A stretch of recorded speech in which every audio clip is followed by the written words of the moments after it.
Hey, good morning there, everybody. Glee Khan here in his house. I am ready to bring another episode at you of Lore of Warcraft. Today we're going to do chapter 15. Um, Recently, what did we just do? We sold the undead. All right, so can't get too much worse than that, right? So I'm trying to situate myself. All right, here we go. Stay a while and listen to chapter 15.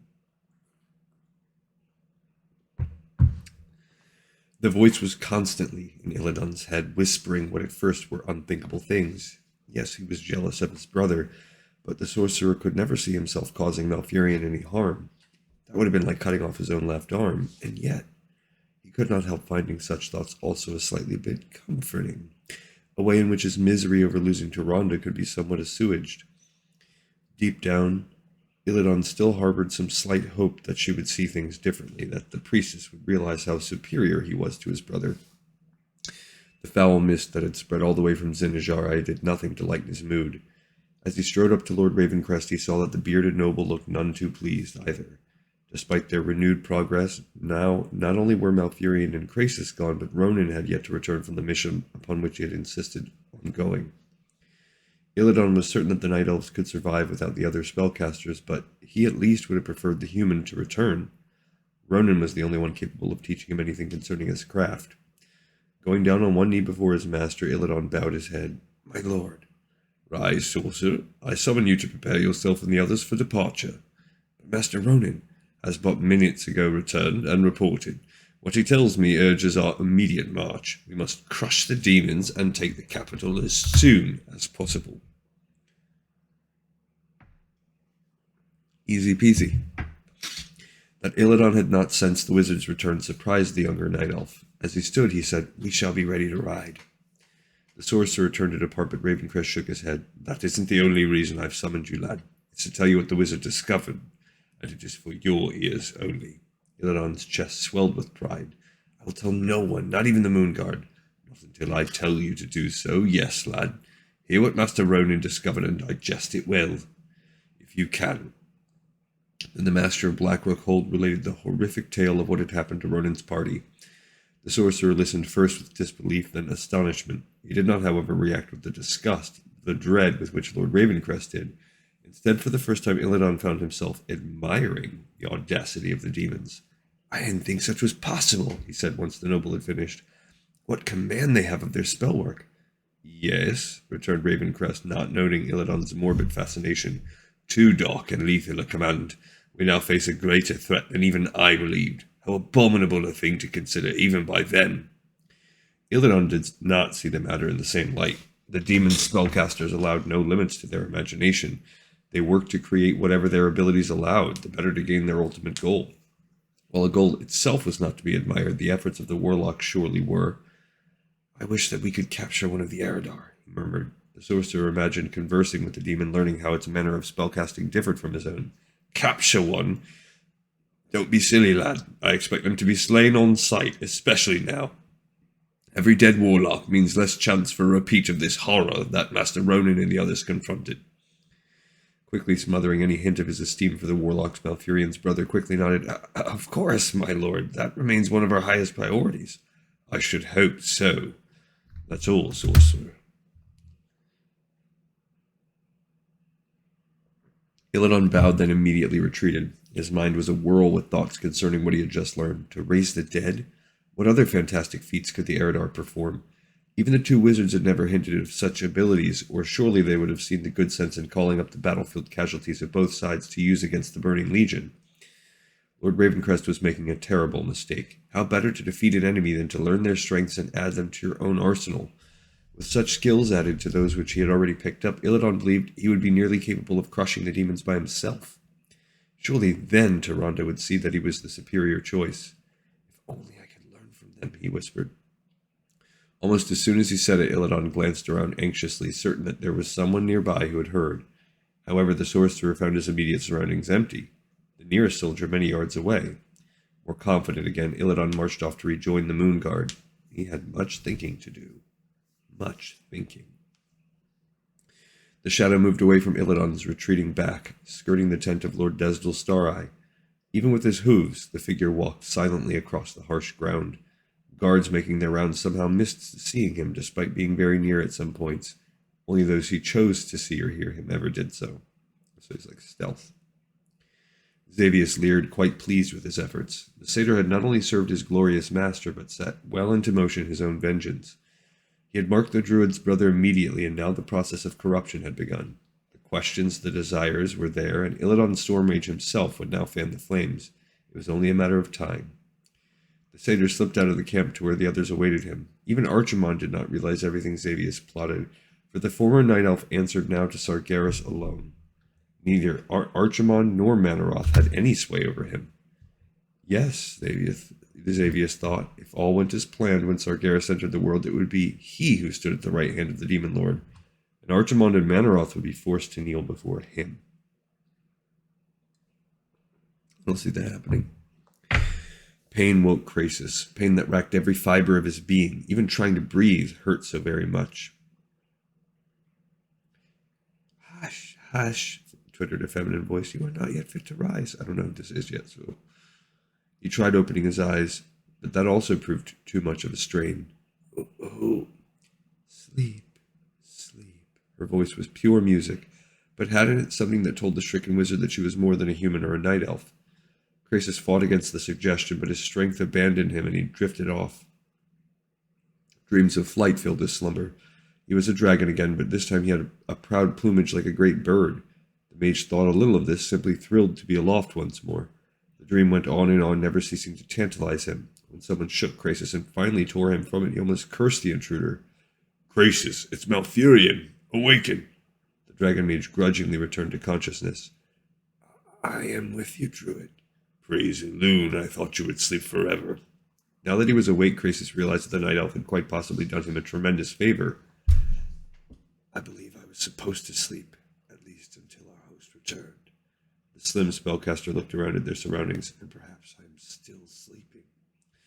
The room around them, while spacious, was of such odd construction that Krasis had to inspect it.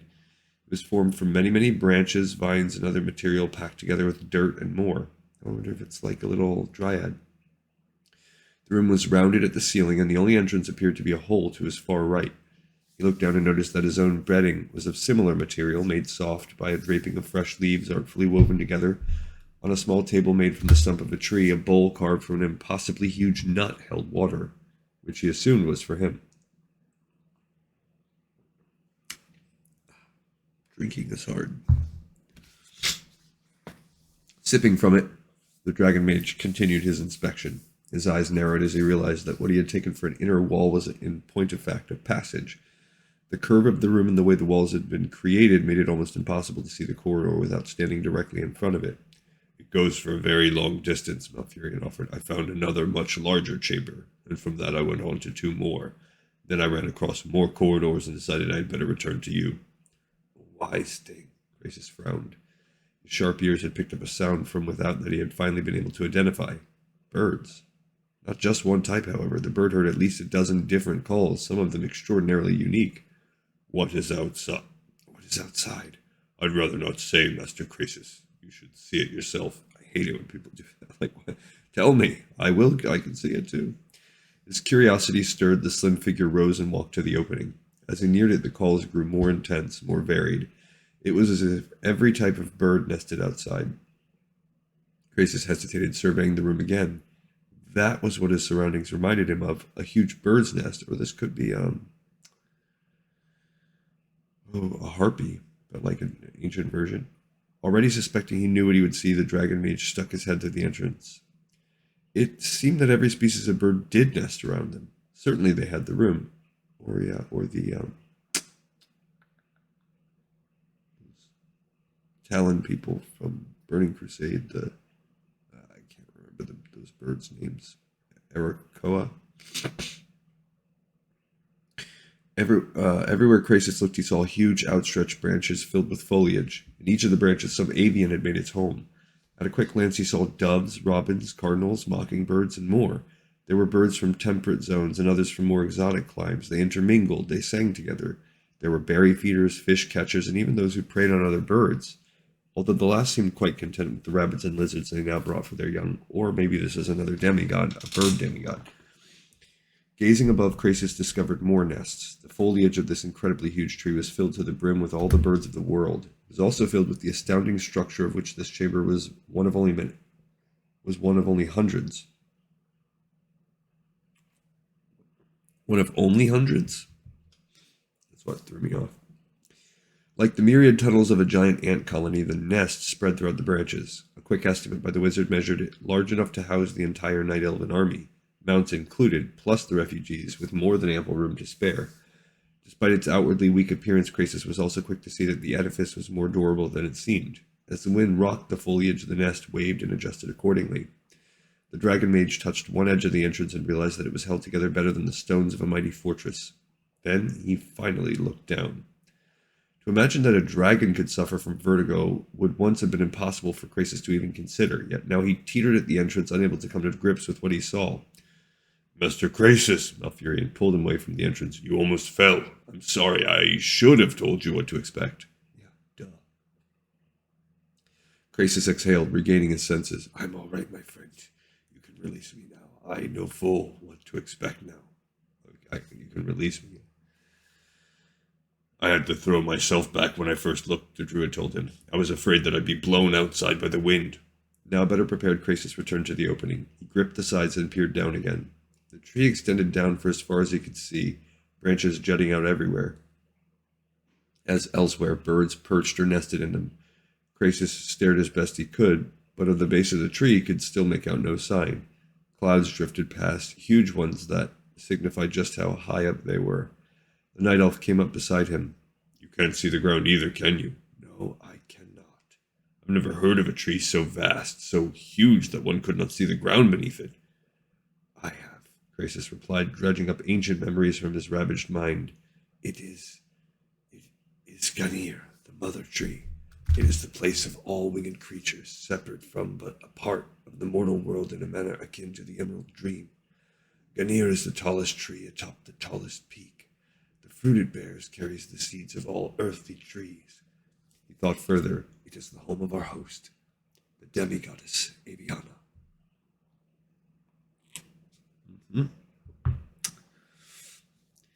Aviana? Yes. A fleet white form flying toward their general direction caught his attention, and I believe she is on her way to us even now. The winged figure grew rapidly in size as it approached, finally coalescing into a massive white peregrine falcon, larger than either of them. Footnote, that's my favorite animal in the world. I love peregrine falcons. I just think they're so cool. Croesus urged the druid back, leaving the entrance completely open. The gigantic falcon fluttered through. A transformation then overtook it. The legs grew, thickened, the wings shrank, turning into small, slim, feathered hands. The body reshaped, becoming more like that of a female night elf or human, and the tail shifted into the trailing end of a gossamer white gown. A slim, wide-eyed woman, almost human in features, eyed the pair. Her nose was sharp but very elegant. She had a pale, beautiful face the color of ivory, and for hair she wore a wondrous mane of downy feathers. Her gown fluttered as she walked on two delicate but still sharply taloned feet. "Awake? Awake you are," she said with a slight frown. "You should rest. Croesus bowed to her. "I am grateful for your hospitality, mistress, but I am well enough to continue on now." She cocked her head as a bird might, giving the mage a reproving look. No. Too soon. Please, sit." The duo looked around and discovered that two chairs, made in the same fashion as the nest, waited behind them. Malfurion waited for Croesus, who finally nodded and sat. "You are the mother of flight, the lady of the birds, are you not?" asked the dragon mage. "Aviana, I am, if that is what you mean." Her wide eyes inspected Croesus. "And you are one of mine, I think." "The thrill of the sky is known to me, yes, mistress. I owe my soul to Alexstrasza." The demigoddess smiled in a motherly fashion. Dear Alexstrasza, it is long since we spoke. We must do so." "Yes." Croesus did not push the point that now was hardly the time for visits. He did not doubt that Aviana knew exactly what was going on in the world, and that despite her pleasant visage she conferred with the other demigods and spirits on how to deal with the burning legion. The sky deity looked to the night elf. You on the other wing are one of Cenarius's. I am Malfurion. Aviana twittered to sound like a songbird. Of course, you are. Cenarius speaks well of you, youngling. The druid's cheeks darkened. A question burned in Krasus's mouth, and he finally had to blurt, Mistress, how do we come to be here? For the first time she looked surprised. Why, you chose me to come here. Chose to come here. Of course. The last thing Krasus could recall was the worm closing in on them as they reached the gate. He looked to Malfurion for clarification, but the night elf obviously knew less than him. You say I chose to send us here. Aviana raised one delicately boned hand. A multicolored songbird with a sweeping tail flew through the entrance and alighted onto the back of the hand.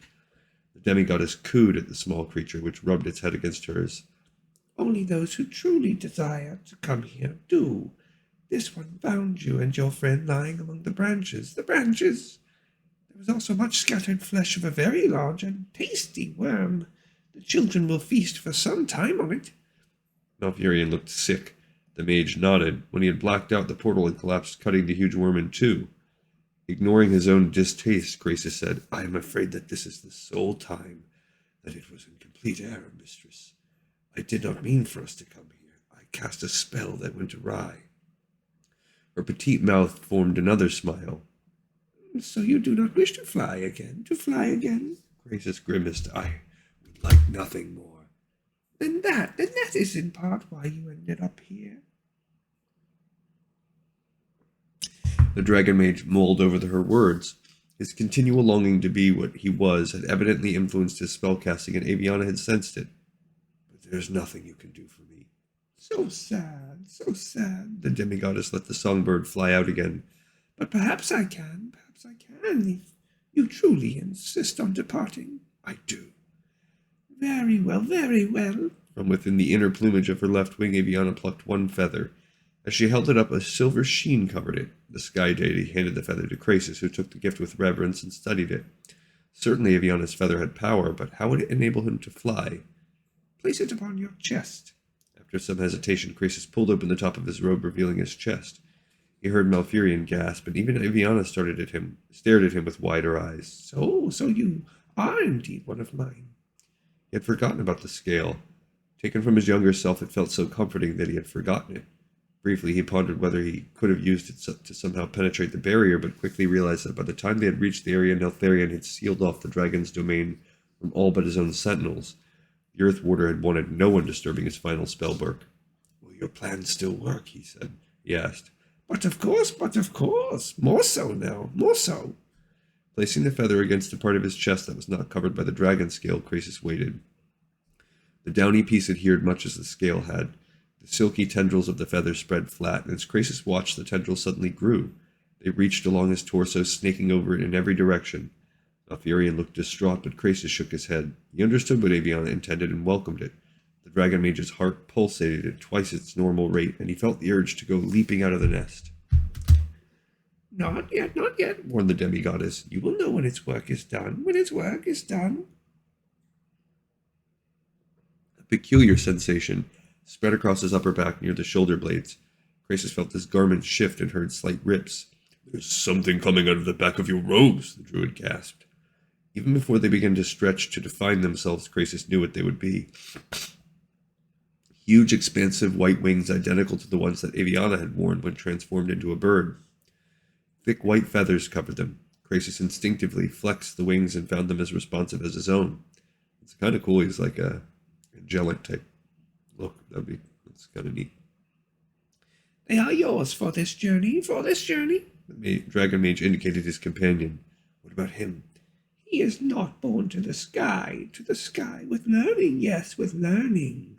Too long, though. You must carry him. In his present form, Krasus doubted that he had the strength for such a lengthy trek and said so. His concerns did not seem to bother their host, though.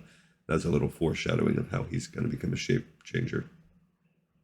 And he's a good one. He can turn his arms into wings. He's like the OG druid, so that's shape changing, like it's his specialty.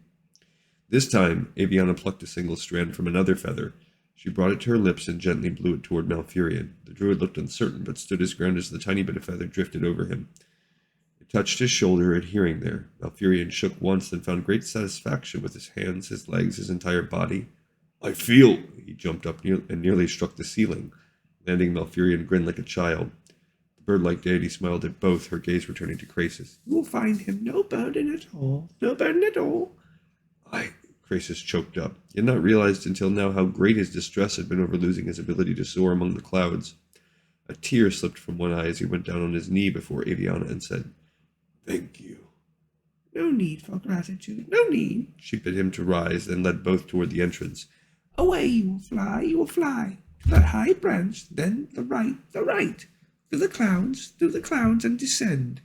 Well on your way you would be. The feather, how will I?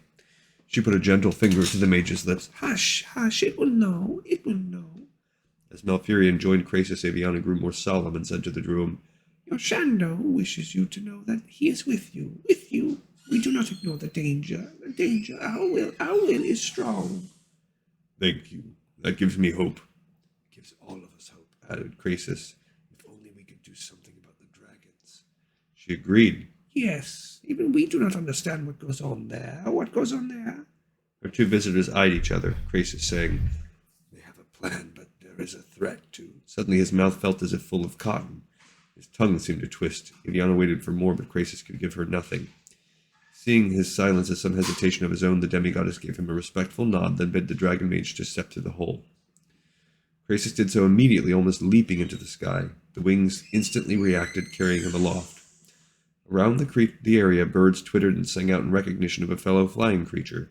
The heady experience made him momentarily forget Malfurion and his mission. The sensation of having his own wings was so spectacular that Krasus had to fly up among the branches and dive around them before rational thought returned. Somewhat chagrined, the mage finally dropped down to where the druid and Aviana awaited him. The night elf had an awestruck expression, and the demigoddess smiled like a proud parent. She indicated to Malfurion that he should step out, and after a cautious glance down, the druid obeyed. Coming up over the night elf, Krasus took him under the shoulders. He felt as if he carried nothing. Are you comfortable? The mage asked his companion. Not until my feet touch the ground, Malfurion muttered, but I'll be good enough until then, Master Krasus. Go then, Aviana said to the pair. To Krasus in particular, she added, And when the end of your day comes, youngling, I will have your nest here ready. End of your days comes. Oh. Krasus blanched. He looked around at the endless number and variety of birds, so many species living together, even though they should not be. And the reason that they could live together here was that they did not live at all.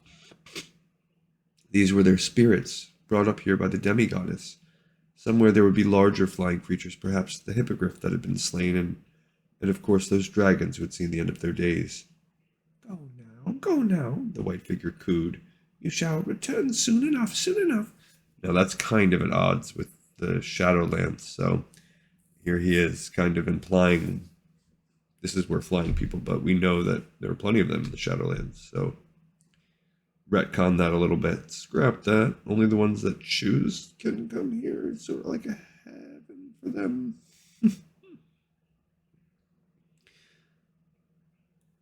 Go now, the white figure cooed. You shall return soon enough. That's not also ominous. Put off guard as he had never been before, Krasus swallowed. Yes, mistress, thank you again. Unless he's going to die in this trilogy, and we're foreshadowing that. She smiled, which in no way eased his mind. Rising up several yards, Krasus studied the direction in which she had told him to fly. He adjusted his grip on an anxious Malfurion and started off. As they flew, the night elf asked, What did she mean by that? What did she mean that you would return? We must all die someday, Malfurion. We, the druid shivered, the truth finally dawning on him. You mean all of this? All of it. Krasus refused to say more, but his curiosity aroused, he dared look back at the nest. His eyes widened as the mage realized that he had seen only a tiny bit. For the first time, Krasus saw the structure in all its immensity. It ran everywhere, and at each turn a huge rounded chamber stood. The dragon mage studied the entire edifice, then the towering tree that dwarfed it. High up he noticed winged creatures that even he could not identify, and then, while he was still caught up in the sight, they entered the clouds.